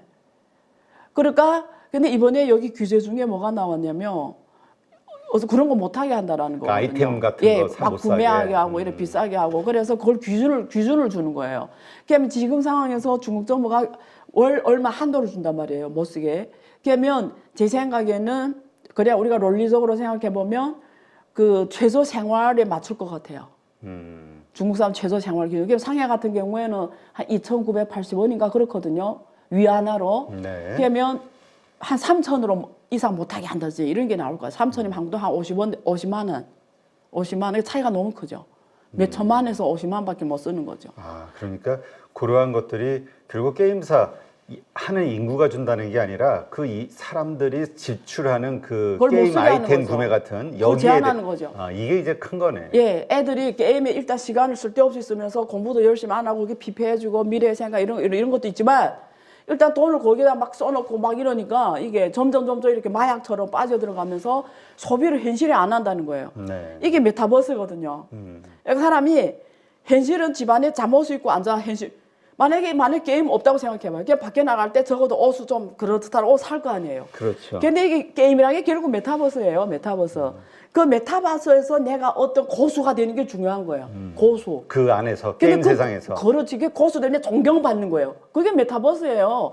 자, 너를 멋있게 봐. 너를 최고로 쳐서. 그리고 내가 막 고단계까지 갔어. 그럼 20만 위안 그냥 쓰는 거죠. 그럼 내 대우를 받는 거잖아요. 거기서 멋있게. 네. 근데 밖에 나가서는 외모가 형편없을 수도 있고 옷을 아무리 멋있게 입어도 외모 안 따라줄 수도 있으니까 대우를 못 받는데 이게 메타버스거든요. 결국은. 네. 그러니까 지금 어제도 또 중국 현실 경제가 너무 안 좋잖아요. 지금 그러면 소비도 지금 안 일어나니까 야 MZ 시대가 나와 돈 써야 되는데 얘네들이 우리도 돈 써보면 젊을 때 많이 쓰잖아요. 그렇죠. 저도 젊을 때 돈을 막 썼단 말이에요. 개념 없이. 근데 우선 나이 늙으면 지금은 돈 안 써요, 솔직히. 왜냐면 별로 써도 나한테 행복을 못 줘요. 근데 젊을 때는 아니에요. 막 예쁜 옷 사도 막 행복하고. 그러니까 MZ 밖에 나가 돈 써야 되는데 맨날 앉아서 이거 하고 돈 다 그다 써보고 그건 관에서 돌아간 돈이고 이러니까 그런 것도 있죠. 그렇죠. 그래서 어쨌든 그런 차원에서 했는데 앞으로 영향이 뭐냐 이게 중요하거든요. 근데 지금은 중국이 원래는 한국이 게임을 제일 잘하던 국가여서 중국에 많이 뺏겼어요. 중국을 네. 또 못 이길 정도로 중국이 잘해요. 대표적인 게 텐센트잖아요. 중국 뭐나 하면 또 잘하니까 확실히. 근데 만약에 이 규제를 계속 이렇게 갖고 가면 중국이 게임 산업에서의 경쟁력이 떨어질 거예요. 그렇죠. 두 번째, 게임은 결국 메타버스거든요. 근데 미래는 메타버스거든요. 그렇죠. 그냥 메타버스 미래 산업에서 경쟁력이 떨어질 거예요. 중국 기업들이. 그러면 어떻게 보면 이건 한국 기업사들, 한국 메타버스 기업들한테는 엄청난 기회입니다. 일단은 단기적으로 중국에 대한 어떤 수출, 예. 이런 어떤 부진, 이런 예. 게 걱정이 돼서 매출 부진에 대한 걱정으로 지금 네. 영향을 받는데 예. 장기적으로 봤을 때는 그렇죠. 산업에 근데, 예, 그렇죠. 근데 메타버스라는 게 무슨 개념이냐면 이게 막 온라인 게임 못하게 하는데 말 바꾸면 메타버스예요. 메타버스로 하는 거예요. 근데 메타버스를 이런 거 할 수는 있죠. 이게 내 자세히 들어가 봤더니 규제를 그런 거 못, 게임을 왜 못하게 하냐면 또 콘텐츠가, 이 콘텐츠 규제가 들어가고요. 네. 이런 거 하면 안 돼. 이런 거 그래서 뭘 하면 안 되나 들어가 봤더니 이런 게임이 대부분 뭐예요? 싸우는 거잖아요. 적대적으로 죽이고 내 전력 구고 부대를 데리고 이런 걸 못하게 해요. 이 게임 내용을 그렇게 못하게 해요. 막 싸우고 죽이고 이거 못하게 하는 거예요. 그거 빼면은 사실 없는데. 예, 없는데. 그래서 앞으로는 중국은 내 생각에 기업들은 어차피 위에 정책이 있으면 밑에 대책이 있잖아요. 그러면 앞으로 메타버스로 갈 거예요. 그래 메타버스 뭐 하냐? 실생활을 올려놓는 거잖아요. 그럼 이쪽 시장이 커질 거예요. 이쪽 시장이. 왜냐면 이거 못하게 하니까 죽이고 때리고 그냥 우리 뭐 해야 돼? 실생활 해야 되는 거죠. 그렇죠. 그걸 이렇게 메타버스로 구현하고 거기서 또 어떤 게임이 있는데 거기서 또 뭐 이런 건 가능하단 말이에요. 그러니까 이게 이렇게 갈 거예요. 그러니까 그건 또 커질 거라는 거죠. 네, 그렇군요. 그러니까 하여튼 이런 것들 정리를 하면은 공동부유에 대해서 그러니까 완화는 될 수 있겠지만 장기적으로 그 목표는 그냥 계속 추진이 될 것이다. 요렇게 좀 이해를 해야겠군요. 네. 근데 사실 공동부유 정책이 나오면서 여러 가지 산업 규제들이 있었고 그로 인해서 1세대 그 기업들이 많이 그 주가가 폭락한 일들이 있었잖아요. 네. 지금까지 이어지고 있는데 근데 이러한 기업들이 그래서 다시 한번 이 공동부유가 완화되면서 살아날 것이냐. 네. 근데 또 다른 각도에서는 그 어려운 시기에 새로운 경쟁자들이 튀어나와서 이제는 펀더멘털적으로 좀 어려워졌다 이런 분석도 있고 그 사례가 지금 핀더더, 네. 틱톡 예. 이런 것들 그 쇼핑몰의 그 급성장 이런 것 때문에 아마존, 알리바바 뭐 이런 쪽에 주가가 급락하는 일들이 최근에 좀 있고 해가지고 어떻게 지금 뭡니까 이 세대 교체가 되는 겁니까 여기도? 이것도 아주 중요한 시대적 흐름의 문제예요. 그러니까 여기에 뭐 핀도더, 틱톡 이런 기업들이 무슨 알리바바 대체하는 문제가 아니라고요. 이게 요즘은 IT 인터넷 시대가 또 한 번 변화한 거예요. 우리가 2000년 때 했던 IT 인터넷과 2010년에 인터넷이 달랐어요. 네. 2000년 때 우리가 보통 메타버스로 놓고 말하면 그게 우리가 웹 1.0이라 하거든요. 웹 1.0 시대는 뭐예요? 우리가 그냥 인터넷 들어가서 정보만 보는 거죠. 그렇지. 근데 2010년부터 인터넷은 뭐였어요? 정보도 보지만 내가 read and write. 내가 보지만 내가 또 쓰는 거예요. 그게 블로그도 나왔고 유튜버도 나왔고 내가 참여를 하는 거잖아요. 그다음에 지금 웹 3.0 시대라고 해요. 웹 3.0 시대는 내 데이터는 내가 갖고 있고 내가 소유해서 내가 거기서 나의 프로페셔널, 내 비즈니스를 만드는 시대가 온 거거든요. 웹 네. 3.0 공유하는 시대가 온 거죠. 순환 경제. 근데 지금 이게 알리바바 그다음에 바이두 그리고 중국의 찡동 이런 거는 웹 2.0 시대의 플랫폼이에요. 그렇죠. 근데 틱톡 이런 거는 웹 3.0 시대의 초입이에요. 왜? 라이브 커머스거든요. 라이브 커머스라는 거 중국에서 어떻게 하냐면 뒤에 공장이 있어요. 공장. 여러분 뒤에 액세서리 만든다. 공장 앞에서 해요. 그냥 공장에서 해요. 그냥 앉아서 라이브로 해요. 이렇게 해서 뭐 말해요. 그러면 거기서 그 상대가 보잖아요. 라이브로 들어온 사람이 난 이런 게 필요해. 거기서 말해요. 그냥 그게 바로 주문으로 들어가요. 그게 뭐냐면 고객 맞춤형 주문이거든요. 그래서 그거 바로 만들어서 바로 당일에 보내버려요. 그래서 중국은 어제는 전체 시장이 이렇게 변해버려서 그냥 제조업이 변하게 돼 있어요. 그러네. 그럼 이 제조업이 어디로 가야 되냐면 제조업인데 데이터가 얹어 있게 되는 거예요. 네. 근데 알리바바나 텐센트, 저기 찡둥이나 이런 걸 안 했다는 거지. 옛날 그 토번 이런 다 옛날 시스템이라는 거지. 쿠팡이나 이런 것들이 사실은 웹 2.0 시대의 플랫폼이었다. 전자상거래 이커머스라는 거지. 그래서 이커머스가 이제는 웹 3.0으로 간다라는 거예요. 근데 이걸 빨리 하는 기업은 지금 조입이기 때문에 빨리 하는 기업은 시장을 재편을 해요. 제조까지 다 자기 앞으로 재편해 볼 수가 있어요. 다시 조조. 그러니까 이거는 흐름으로 봐야 돼요. 시대적 변화로 봐야 되는 거예요.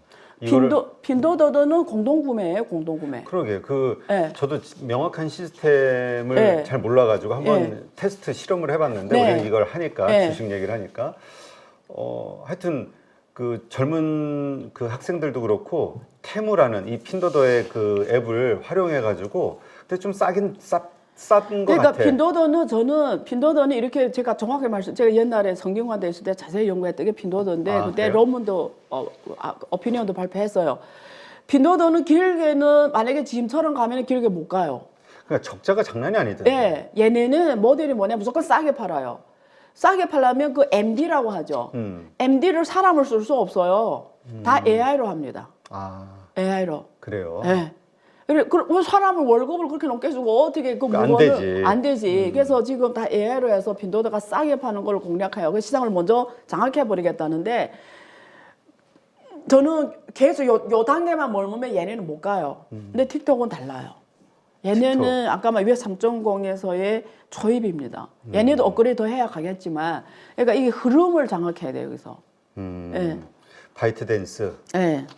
바이트댄스가 상장이 뭐 되나요? 해서합니다. 예, 예. 네. 자, 알겠습니다. 이러한 것들 하여튼 이렇게 시대가 변해가는 여기에서 그 흐름을 잘 잡고 그러한 기업들로 투자를 해야겠군요. 네. 어제까지 이 기업이 좋았다고 해서 예. 그렇다면 아마존이나 이런 데들도 이러한 3.0 시대에 맞는 방식으로 뭔가 변화하기 위한 네. 노력을 하지 않으면 네. 어려워지겠네요. 네, 네. 지금 뭐 미국에서도 그 테무, 핀도더에 대해서 뭐 규제를 뭐 하네, 막 워낙 그 젊은 층들의 그 구매가 막 크게 일어나다 보니까 이 이야기가 나오던데 하여튼 그런 부분을 좀 봐야겠군요, 앞으로. 네. 자, 그러면 이제까지 언급했던 여러 가지 이러한 문제들, 이 중국 경제의 여러 가지 문제들을 위기 상황을 해결하기 위한 중국 정부의 해법, 이게 도대체 뭘까 궁금하거든요. 제가 여기서 동영상으로 돼서 이 말씀 드리기가 힘들어요. 왜냐면 이거는 이 짧은 동영상에서 해법을 제가 이해시키기에는 너무 시간도 부족하고 또 사전에 대한 어떤 개념도 알려줘야 되고 이렇게 해법까지는 얘기 못 들어요. 못 들고 그러니까 제가 네이버 프리 콘텐츠 쓰는 이유가 자세하게 알려줘야 되고요. 그러니까 이렇게 합니다. 결론 주는 건 의미가 없어요. 논리를 줘야 되는데 논리는 한참 풀어야 돼요. 이게 뭐 강의 내용에 결국 강연 내용이 돼야지 제가 동영상 요 짧은 시간에 제가 풀어줄 수 있는 건 아니에요. 그래서 일단은 정책적으로는 아까 그 경제공작 회의에서 아까 말씀드린 것처럼 거기에서 올해는 어떻게 하겠다는 건 나왔어요. 그러니까 규제 완화. 예. 근데 그거 가지고 문제 해결이 되냐는 밑에 그 구조적 문제를 다 파헤치면서 설명을 해줘야 돼요. 그래서 그거는 그렇고, 근데 확실한 거는 이런 게 있어요. 중국이 올해는 중국 경제 결전이 해로 본다. 결전. 여기서 우리가 결전이라는 표현을 보통 쓸 때는 죽으면 죽고 살면 살 때 쓰는 표현이잖아요. 그렇죠. 진짜 돌파를 마지막 전쟁 같은 돌파를 느낌? 해야 되는 거잖아요. 올해가 그 결전이 해다. 이거는 확실히 말씀드릴 수 있어요. 예. 근데 그 결전에 해서 돌파를 하기 위해서는 어떤 과감하고 파격적인 그게 내놓은 게 설리후파인데 그렇게 세 보이진 않은데. 그렇죠. 그래서 지금 그래서 이번에 공작회의 9대 과제 중에 나온 게 뭐가 있냐면 제일 첫 번째 과제로 이번에 처음에 현대화된 산업 체계를 구축한다예요. 그게 외국 사람 보기에는 되게 이렇게 익숙하지 않은 표현인데 쉽게 말하면 첨단 산업을 그러니까 미국에 의존하지 않는 공급망, 첨단 산업의 공급망을 빨리 우리가 구축하겠다라는 의지예요. 네. 해야 이거예요. 그러니까 중국은 지금 제일 시급한 게 미국이 너무 중국을 때려버리니까 빨리 또 트럼프 올 수도 있잖아요. 그렇죠. 트럼프가 올 수도 있으니까 빨리 지금 첨단 산업의 공급망 미국에 덜 의존하는 걸 빨리 지금 올해 꿍젠짠 결전 그걸 올해는 어떻게 하나 거기에서는 어떤 승부를 봐야 된다. 뭐 지금 남은 게 첨단 산업밖에 없잖아. 나머지는 중국이 더 잘하니까. 그래서 반도체도 이제는 중국이 전략을 바꿨어요. 왜냐하면 그게 하루아침에 2나노미, 3나노 못 가니까 그렇죠. 28나노미를 세계를 정평하겠다는 걸로 가버린 거죠. 왜냐면 먼저 시장을 다 장악해버리면 그 첨단에서는 너네한테 우리가 의존하지만 여기서 너네 우리한테 의존하게 만들어버리면 그게 서로 협상이 되잖아요. 지금 마치 중국이 그 히토류 같은 것들 그리고 그 요소수 같은 것들 첨단이 아니어도 중국에 의존하니까 협상할 수밖에 없는 거야. 똑같은 네. 도리예요. 그러니까 전략이 이렇게 변해가는 거예요. 그러면서 돌파를 이루는.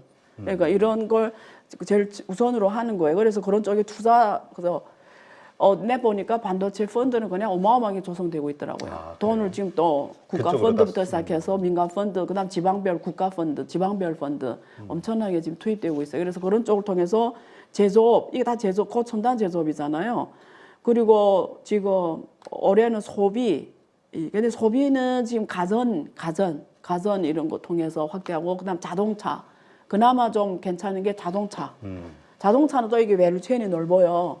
그래서 중국이 어떤 세계 자동차 1위 수출 국가가 됐어요. 그렇죠. 그러니까 거기서 돌파를 한번 또 해오자 지금. 근데 미국이 유럽이 또 덤핑을 때려버려서 또 어떻게 될지는 모르겠지만 어쨌든 중국은 지금 자동차 산업을 통해서 좀 밸류체인을 높여가면서 경제를 떠받쳐주자. 거기서 기대를 지금 하고 있고요. 하여튼 그 보니까 그 CATL부터 시작해서 네. 전기차 관련, 2차 전지 쪽 관련해서 보니까 네. 중국의 주가가 거의 최저점으로 다 급락을 하고 있더라고요. 네네. 그러니까 쉽지 않은 것 같아요. 그러한 어떤 전망들이. 사실은 저는 이런 생각해요. 아무리 이 세상에 똑똑한 사람, 대단한 사람을 중국과 중국 경제를 해라고 하면 저는 공산당보다 잘한다는 보장이 100% 없어요. 왜냐면 이거 5천만 인구도 아니고 14억 인구를 굶어 안 죽게 했다는 자체만으로도 저는 이거 인류 역사상 이건 정말 인정해줘요. 인류 정말 대단한 거예요. 그렇지 않아요? 이게 굶어 죽는 세상에서 어쨌든 14억 인구가 먹고 사는 거는 해결이 됐잖아요. 그렇죠. 그 하나만으로도 어마어마한. 근데 또 발전을 하는 이런 부닥치는 문제들이 다 어려운 문제. 인류에서 누구도 해 못 본 문제들이에요. 왜냐면 어느 나라가 14억의 인구가 지금 산업화에 성공하면서 그것도 부가가 산업으로 가는 이거 성공한 케이스가 역사적으로 없잖아요. 처음 걷는 길이잖아요. 네. 그러니까 이게 정말 뛰어난 이 전략가이면서 전술가이면서 그 와중에 또 외국이 막 때려. 또 외국이 막 먼저 간다고 때려 또 못하게. 그래서 참 이게 저는 매일 그 생각해요. 야, 이거 정말 누가 할 수 있을까 이런 걸. 누가. 우리가 기업 하나도 제대로 지금 못하겠는데 기업 하나도. 그러니까 쉽지 않을 것이다. 여러 가지 그런 문제들. 그러니까 난이도가 정말 높죠. 정말 높다. 네. 이번에 12월 차이신 서비스업이 서비스업 그 PMI가 52.9로 1.4포인트 올라가고 또 종합 PMI는 52.6. 일단 50 위쪽으로 올라왔다라는 거. 이 지표 가지고 좀 긍정적으로 보시는 분들도 있던데 어떻게 보세요? 일단은 코로나가 좀 완전 끝났고, 그리고 또 중국에 어쨌든 중산층이 한 4억이 있잖아요. 그런 사람들이 여행이라든지 그동안 안 했던 것들을 다 해보잖아요. 그래서 그런 면에서 개선이 될 수밖에 없는 상황이죠. 일단 그러한 것들을 바탕으로 올해 지금 목표로 잡은 경제 성장률이 어떻게 되죠? 올해 그냥 이제 3월 양회에서 나오겠지만 거의 글로벌 IB들 그리고 주요 증권사들 또 계속 5%를 할 거라고 보고 있거든요. 5%. 근데 중국은 잠재 성장률로 5%로 보고 있어요. 그래서 5%는 올해도 괜찮지 않을까 이렇게 보거든요. 근데 그건 학자별로 좀 다르겠지만 어쨌든 네. 그래요. 하여튼 그러한 경제 성장을 이루고 또 중국의 여러 가지 문제를 해결하기 위해서는 전반적으로 경제 전문가들이 내놓는 해법을 보면은 그 기업가들의 그 동기부여, 막 그 목표 의식을 고취시키고 그 다음에 그러니까 역동성을 살려야 되고 그 다음 그 뭐라 그럴까요? 막 그 자신감을 불러일으켜주는 그러니까 당근을 자꾸 줘야 되는데 지금 어쨌든 규제들로 인해서 그리고 또 해외 기업들 같은 경우도 그 뭐죠? 우리 소위 그 단속 리스크 이런 것 때문에 이거 뭐 있어야 돼 떠나야 돼 이런 고민을 하는 글로벌 기업들이 커지고 있다 많아지고 있다고 네, 하니까 네. 이런 것들이 해결이 돼야 되는 거 아니냐. 근데 이런 게 움직임이 없어서 일단 데이터로 말씀드리면 확실한 데이터는 그러니까 중국 그 FDI 투자 절대 금액은 2022년까지 계속 증가했어요. 네. 예, 이거는 확실해요. 근데 요 질문에 맞는 데이터를 말씀드리면 요 질문에 작년 3분기가 2분기보다 FDI 투자가 줄어들었어요. 줄어들었어요. 그래서 3분기에 와서 팍 떨어졌어요. 외국인 투자가. 근데 질문이 그냥 외국 기업들이 중국을 떠나냐? 사실 이 말은 되게 맞지 않은 말이에요. 솔직히 경제학으로 봤을 때. 기업의 모든 행위는 정확하게 시장 행위입니다. 오늘 떠날 수도 있고 내일에 또 올 수도 있어요. 실제 중국 기업 다시 온 기업들도 있어요. 떠났다가. 예를 들면 인도 같은 데 갔다가 야, 이 도저히 말도 안 된다고 다시 온 기업들도 있어요. 근데 제가 그때 그 미국에 갔을 때 미국에 뭐 협회를 갔어요. 근데 네. 거기는 이래 밑에 기업이 몇천 개 기업이 있어요. 협회다 보니까. 거기서 얘기하는 게 하도 미국이 중국을 막 이래 좀 견제하고 이러니까 오다를 다른 데 맡겨봤대요. 될수록 우선 중국에 너 줄이자. 근데 도면을 똑같이 줬는데 죽어도 먹고 똑같이 못 만든다잖아요. 숙련도가 다르다. 예. 그래서 다시 할 수 없이 중국 기업 줄 수밖에 없대요. 왜냐면 단가도 못 맞출 동안 일단 만들어도 못 돼. 그러니까 아까 제가 말한 것처럼 이게 경쟁력이라는 게 있잖아요. 내 요 물건, 요 부품을 그대로 갖다 똑같은 원가를 줘도 그렇게 만들 수 있냐? 못 만든다는 거예요. 이게 종합 시스템이 환경의 제조업 생태계가 만들어져야 그 원가가 나오는 거예요. 국가로부터 시작해서 내가 그 인도 갔어. 예를 들면. 그 다음에 내 부품 가격을 똑같이 줬어. 거기서 만들어. 똑같은 코스트로 만들까? 못 만들어낸다라는 거예요. 왜? 그런 생태계가 인도는 없기 때문에. 밸류체인이라는. 예. TSMC가 지금 미국 가서 고소를 하고 있잖아요. 지금 답이 안 나오고 있거든요, 솔직히. 원래는 뭐 미국에서 100억 달러 지원해 준다니까 갔는데 그거는 받기는 힘들어지고 오히려 지금 문제는 지금 투자하게 한 200억을 생각하는데 지금 막 400억 지금 이미 들어간 게 지금 초과를 했단 말이에요. 이유가 뭐죠? 거기 지금 일단 사람 구하기 힘들어요. 아, 인력. 결국 공급망이 없어서 공급망 기업 못 찾는 거예요. 비용이 계속 들어가고 말했던 보조금은 안 보이고 지금 이런 상황이거든요. 조건. 그래서 그게 이런 거는 하루아침에 만들어지는 게 아니라 엄청 오랜 세월을 만들어지는 거예요. 어느 나라든. 근데 그걸 다른 나라로 가서 된다? 저는 절대 그렇게 안 봐요. 자, 근데 어떤 기업들이 갔어요. 왜 갔냐면 중국에서 해서 경쟁력이 안 되니까 간 거예요. 그러니까 중국은 어제는 그 산업에서 경쟁력이 없는 거예요. 뭐 월급이 너무 올라갔다든지 그 산업을 중국에서 하면 안 되는 거예요. 그래서 어디로 갔냐? 베트남 갔고 주로 우리가 와이버라고 하는데 막 조립하는 것들 이런 건 중국이 안 맞거든요. 이제는 베트남이나 이런 데가 하거든요. 더 싸죠, 이제 네. 베트남이. 네. 그런 기술이 없는. 근데 오히려 반대로 FDA 데이터를 그린 투자, 직접 투자 따져 보면은 옛날에 투자된 이런 산업들은 다 줄어들었고 미래 산업, 고첨단 산업 이런 거는 다 2배씩 늘어났어요. 한국도 엄청 늘어났어요. 중국이란 투자가. 근데 그래요? 산업이 변했어요. 그러니까 투자, 네. 과거에 우리 단순 저임금 그런 거는 어서 다 나가고 그것을 줄어들고 이런데 R&D 투자, 그다음에 고첨단 산업 쪽 데이터 이런 기업들은 4차 산업 쪽으로 훨씬 늘어났죠. 왜? 중국이 줄 수 있는 거는 데이터, 플랫폼, 완비된 제조업 생태 갖고 있기 때문에 내가 아이디어만 생각하면 주문하면 아주 싸게 다 만들어줘요. 이런 나라가 없잖아요. 알겠습니다. 그러니까 그것이 좀 선별적으로 섹터, 산업에 따라 달라다. 네. 예, 들어오고 나가고가. 네. 이렇게 시장형이다. 이렇게 보는 게 더 정확하다. 이렇게 보셔야 돼요. 자, 근데 2019년 대비해서 중국을 방문한 외국인 관광객이 97%나 급감했다. 이게 코로나 이게 정상화가 되고 나서도 이게 회복이 잘 안 된다. 이런 의견들이 있거든요. 그래서 이런 것들이 뭐 아까 얘기했던 그런 여러 가지 그 외국인 그 단속 규제 이런 것들 때문에 더 심화시키는 거 아니냐. 이런 의견들도 있어요. 네. 이거에 대한 중국 정부도 인식을 하고 있을 것 같은데요.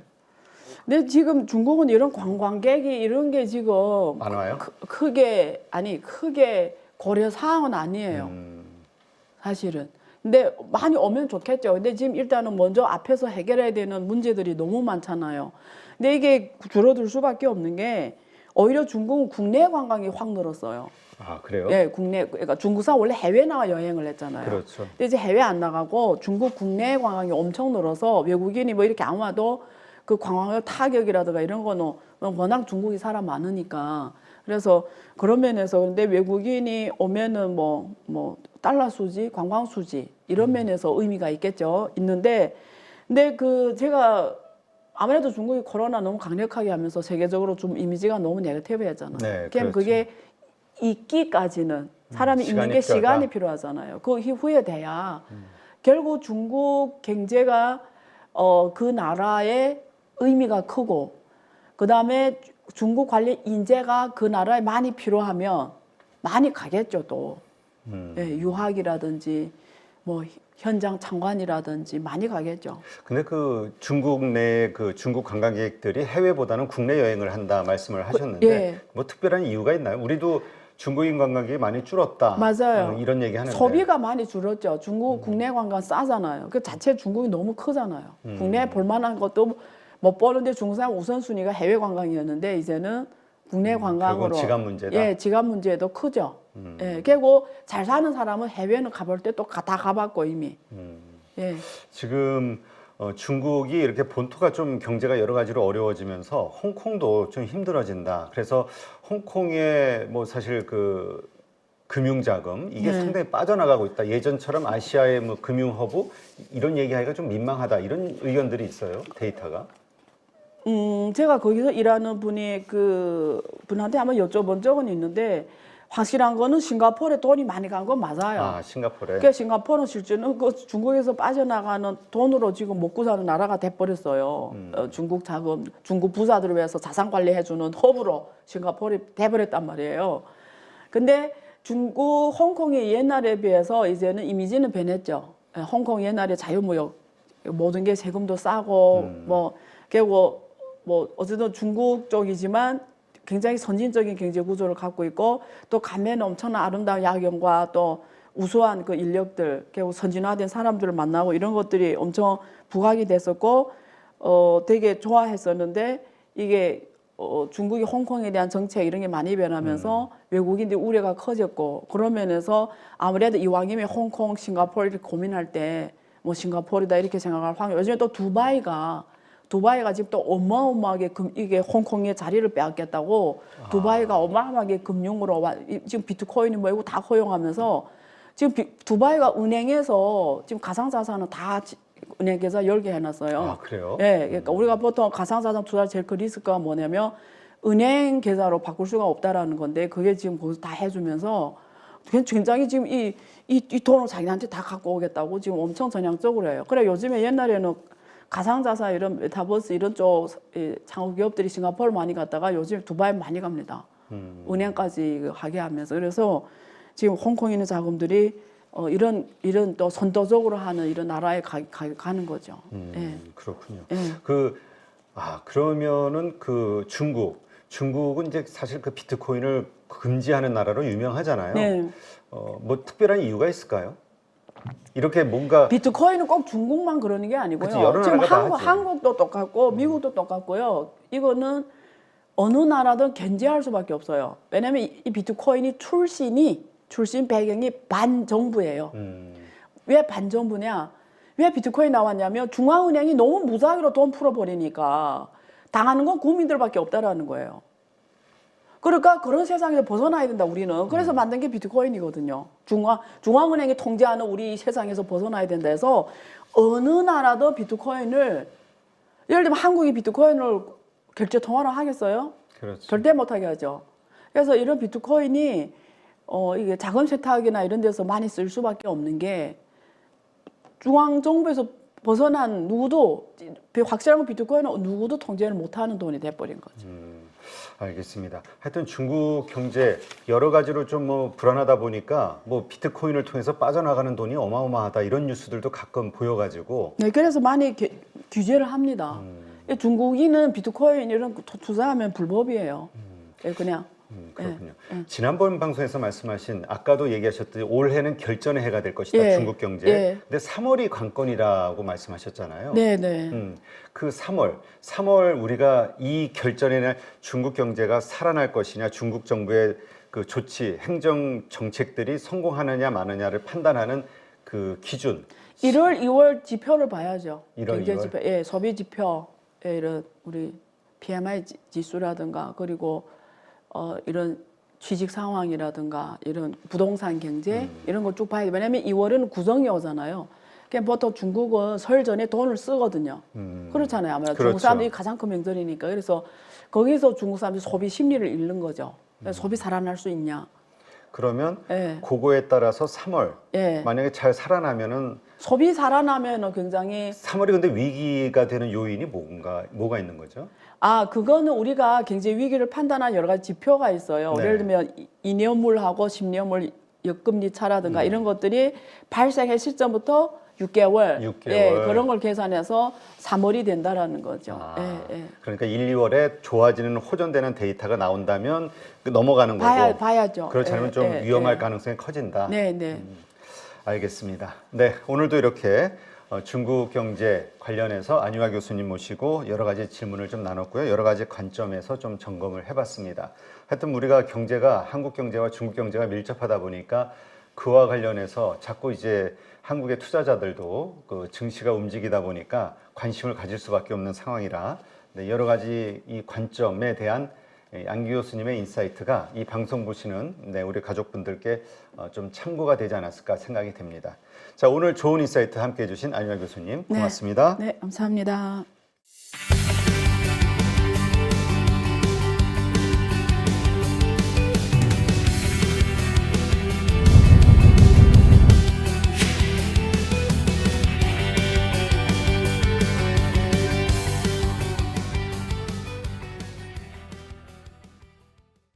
이번에 저 대입장 선생님 집중 단기 매매 스터디를 개설하신다 이렇게 말씀을 들었는데 이게 뭡니까? 올해 1초에 소수 인원으로 단기 트레이딩 과정을 했는데 그 이후에 많은 사람들이 또 언제 하냐고 또 언제 또 이런 프로그램이 있나고 문의도 많이 들어오고 그래서 이번에 한번 주로 개인 투자자들이 사실은 단기 매매를 의외로 많이 합니다.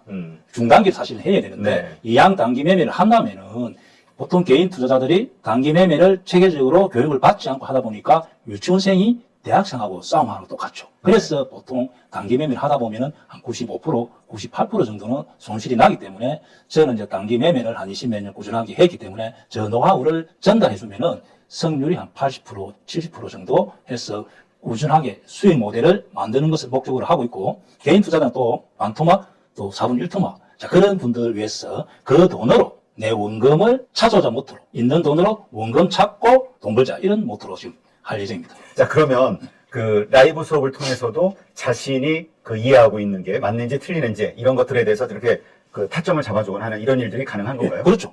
왜냐하면은 많은 사람들이 밴더를 통해서 자기 매매를 올리잖아요. 그러면은 자기 손실 나는 사람들이 비슷한 자리의 손실, 수익 나는 자리는 비슷한 자리의 수익. 자, 그래서 그런 것을 통해서 빠르게 수익 모델을 만들 수도 있고 또 제가 또 라이브 할 때 자세히 이렇게 설명하기 때문에 계속 매매를 하다 보면은 작은 돈으로 꾸준히 하다 보면은 교육 한 10조 정도 마치면은 홀로 수익이 가능하지 않겠나. 내 있는 돈으로 원금을 찾아올 수 있다 그렇게 생각합니다. 근데 10주 안에 이 초보자들도 지금 말씀하시는 그런 기법 그리고 돈을 벌 수 있는 그 실력 키우는 게 가능할까요? 이제 저는 항상 할 때는 소액을 합니다. 10주 동안. 예를 들어 10만 원, 또 수익 난다면 한 100만 원 정도 하라는데 보통 교육 과정에서 수익 모델을 만드는데 자기 환경에 맞게 그리고 자기 또 성격에 맞게 한두 가지 기법을 선택해서 반복적으로 하면은 결과가 굉장히 좋게 나옵니다. 모든 기법을 할 수는 없죠. 대입장이 공매도 기법, 종가 매매, 시초가 매매, 자사주를 이용한 매매, 공매 다양하게 하지만은 그것을 자기 환경에 자기 원금에 맞게 선택해서 한 10주 동안 한두 가지 기법을 반복하면은 결과가 굉장히 좋게 나옵니다. 정말 이렇게 장담하시는 것처럼 그 돈을 잃으셨던 분들이 주식으로 다시 그 원금 회복하는 게 그 대입장 선생님의 기법을 배우고 실력을 키운다면 가능할까요? 앞에 교육생 몇 명 중은 내 원금 한 10배 정도 번 사람도 있습니다. 그래서 워낙 대입장 기법 자체가 단순하다 보니까 시장에서 그것이 통한다면 계속 통할 가능성이 많죠. 그래서 조금 원금만 올라간다 보면 특히 단기 매매는 회전율이 좋기 때문에 빠른 시일 내에 수익 모델을 만들 수 있고 수익 모델을 만든다면 원금을 찾아올 수 있다 봅니다. 네, 감사합니다. 감사합니다.